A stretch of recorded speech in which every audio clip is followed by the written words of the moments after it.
So let me get this straight. I actually get to start 2025 not with a crappy January horror movie, but with a great legacy sequel? One that was almost 20 years in the making?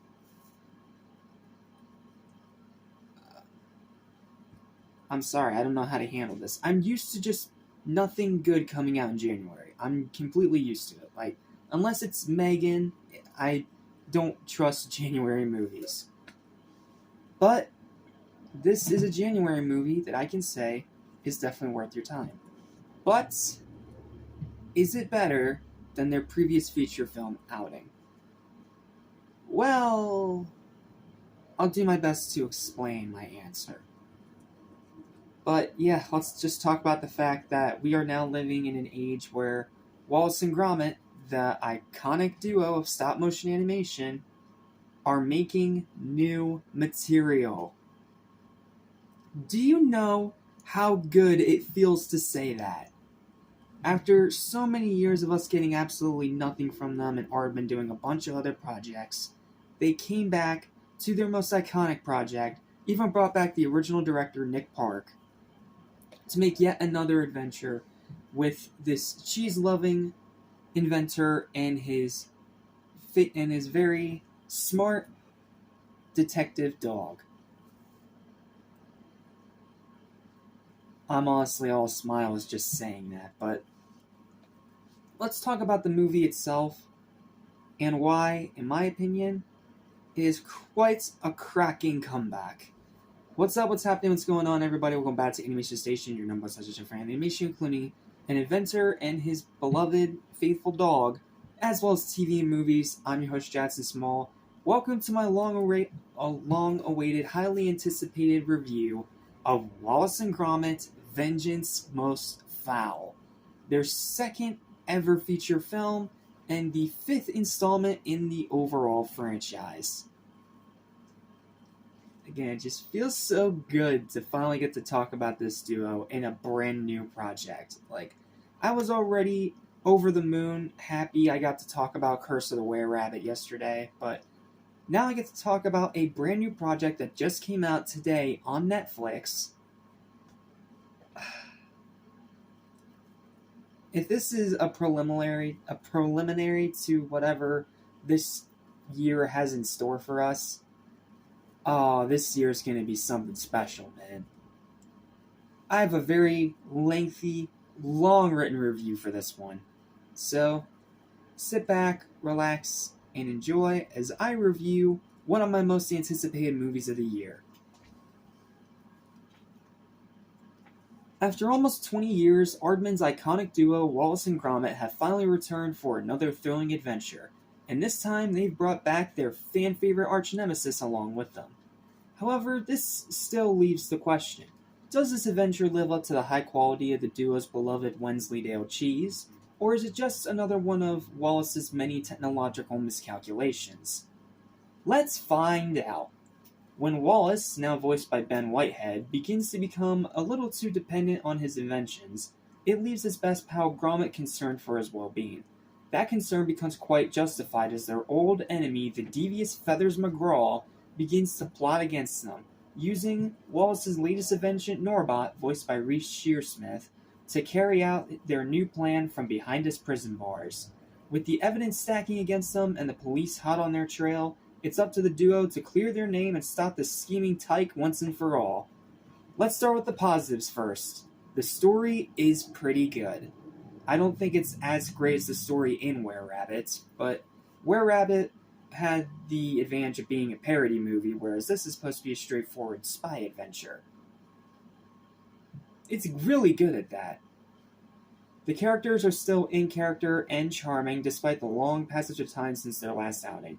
Despite it being almost 20 years since the last time these two were on screen, they haven't missed a beat. They're still themselves, they're still in character, and they are still wonderfully, delightfully charming.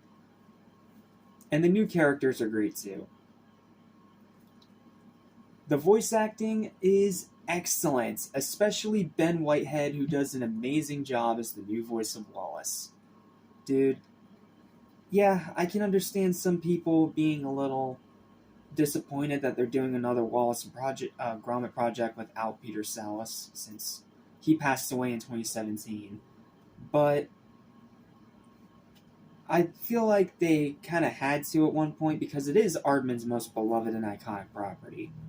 Like, people love Chicken Run and Flushed Away and all those other projects, but Wallace and Gromit is still their most iconic project. So it makes sense for them wanting to bring it back. And if they had to recast him, they got the best option that they could. Whitehead does an absolutely amazing job as Wallace. He captures the same inflections, the same tone, the same personality, and almost the exact same voice. Like, if you weren't a Wallace and Gromit fan and historian, it would fool you into thinking that's still Peter Sallis. But it's not. It's Ben Whitehead, and he does an amazing job as the new Wallace. And it's honestly fitting that he is the voice of the new Wallace, considering the fact that he did an amazing job voicing this character in the video games of this franchise. Aside from, I think, the Curse of the Were-Rabbit game, I think that one was Peter Sallis. I'll have to do more research, but I know in the PC games, Ben Whitehead voiced Wallace. But this is Ben Whitehead's first project voicing Wallace, and it's definitely leaving very promising first impressions. Amazing job, Ben. Mr. Sallis would be more than happy with your work. The humor is still on point and hilarious. This still has that same hilarious, well-written, incredibly funny, dry British humor. And little to no low-hanging fruit jokes. Like, they are all ridiculously funny. And I already talked about the voice acting. The music is great. I don't think it's Hans Zimmer this time, but the music is still great and very atmospheric. The writing is still razor sharp and very clever. The dialogue is still full of wit. The runtime is still superb at under 90 minutes. Like, this movie is barely over 60 minutes. Like, these may be movies, but they barely qualify as feature films from their runtime. The pacing, while a little bit slower than normal, is still quite solid. The plot is plenty solid. Aardman's signature stop-motion animation is still phenomenal, and still some of the best in the entire animation industry. And rewatchability is on the higher end once again. However, with that being said, this isn't quite as strong as their previous feature film for a few reasons. Yeah, this is not better than Curse of the Were-Rabbit. The moral about the dangers of AI, while timely as of now, it's still delivered with that same gentle grace as some of the morals from the previous projects. It is going to inevitably date this movie a fair bit. The second act is really slow and spends way too long in the build-up, leading to a not very satisfying payoff. The plot template, while solid overall, does repeat a few beats from Wrong Trousers. Like, it's once again an evil penguin using a new invention of Wallace's to do evil. And no, that's not a spoiler, it was literally in the trailer for the movie, so don't go, hey, spoiler alert! Because it's not a spoiler, it's in the trailer. And it's not nearly as funny as Curse of the Were-Rabbit, with a few jokes being more so hit or miss, specifically the ones around AI. Some of them are really funny, and other ones are like, eh. Not to mention, this might also play a little bit of bias into here, because I am a horror nut, so Curse of the Were-Rabbit is more my kind of Wallace and Gromit movie, because it does such a good job at being a hilarious homage, but also parody of horror movies. And a great parody at that. But this is still really good, and it's still plenty funny. Also, not really a negative, but with this being another legacy sequel released in this 2020s decade, it does end up doing the same as those other projects did. I'm talking like Scream 5 and 6, and all those ones. With a slight over-reliance on nostalgia, and scattering a lot of Easter eggs to past projects all over the backgrounds. Like, I get it, this is a sequel to their first Academy Award-winning short, The Wrong Trousers, but we don't have to be reminded of and referenced of it every 15 minutes. Like, tone it back a little bit. Again, it's not really a negative, and some of them did bring a little bit of a smile to my face, like seeing the newspaper clipping from the end of that short, but it's starting to become a bit too repetitious overall. Like, if this keeps becoming a problem with these legacy sequels, it's gonna start getting annoying. So with all that said, let's go back to the question from the beginning of this review. Does this adventure live up to the high quality of the duo's beloved Wensleydale cheese? The answer is absolutely yes.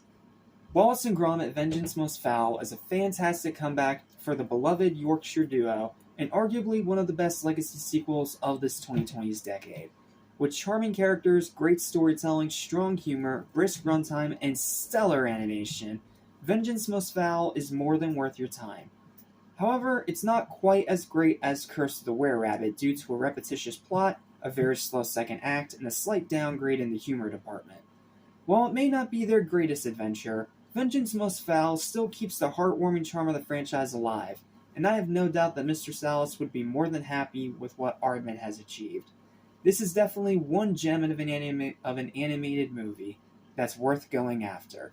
And because of that, my final verdict for Wallace and Gromit Vengeance Most Fowl, my first movie of 2025, is a high, well-deserved 8 out of 10. Some would give it a 9, some would give it a 10. I'd give it an 8. Because, again, it's not quite as funny, the plot is repetitious, and the second act is really, really slow. But if you can get past that, this is yet another charming, fun, hilarious adventure with the most iconic duo in stop motion.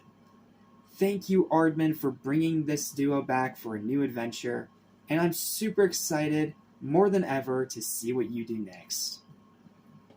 Well, that's it. This is a cracking comeback, to say the least, and I highly recommend that you check this out, especially if you have a Netflix account. And, yeah, you lucky people in the UK got to see this last month, but it came out this month for us here in the States, so I count it as a 2025 movie. Deal with it. Well, that's it. That's all I gotta say about Vengeance Most Fowl without going into spoilers. So, thank you guys so much for watching. Please don't forget to like, share, and subscribe for more cracking content like this almost every single day. And I'll see you in the next review. Take care, lads. Lesson I'll soon forget. So listen and you won't regret. Be true to yourself, don't miss your chance, and you won't end up like the fool who